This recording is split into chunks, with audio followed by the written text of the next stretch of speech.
As solar becomes more affordable and more adaptable, homeowner interest in having a dedicated system for their home has grown. Here to talk about a single-family home solar system installation is Jake Rabe from Rabe Hardware. Jake, thanks for joining us today. You bet, Pete. Let's first talk about considerations for a solar plan for a homeowner. Take us through that. The first thing we got to do is look at how many kilowatt hours the home needs, and then design a system, see if they have enough roof space or ground space to install what most people want is to eliminate the need to buy kilowatt hours. Now, is every property suitable for solar? Most are, unless we have heavy shading. Solar does not like shade. Okay, Jake, so take us through the installation process. What's that like? How long does that take? Basically, it just comes down to getting the proper permits in place, doing the drawings, getting approval from the utility company, and then scheduling the installation. My trained professionals come then and install the system generally just in a day or two, and we're making power. Okay. Jake, talk to us a little bit about energy that's created with a solar installation like this. Well, this particular array is going to produce about 22,000 kilowatt hours a year. There's a total of 44 modules here, but each panel is going to produce approximately 600 kilowatt hours a year. Can that create to actual dollars then?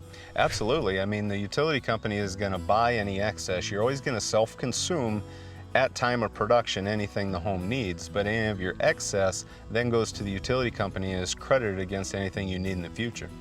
Jake, as we look up in here in this house, help us understand a solar module. What are we talking about? Well, one module is approximately 7 foot by about 40 inches. So what you're looking at here is actual solar array. It's a group of modules put together that are passing electricity to the home.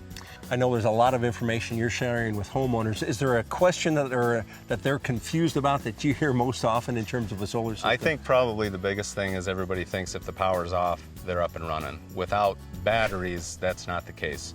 If we incorporate a battery into the system, then the system can be utilized when the power is off. Yeah, I'm sure every home is a different situation, but our Powerhouse viewers are always interested in what's the cost going to be. Generally, you're going to be around $1,000 per module, which includes everything. On the smaller systems, the 10, 12, 16 is going to be a little more than $1,000 per module average.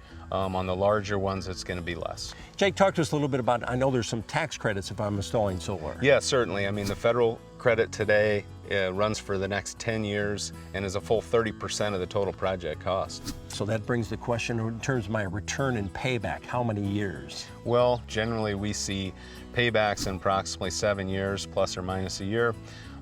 Return on investments are normally calculated somewhere between about 9 to 13% ROI.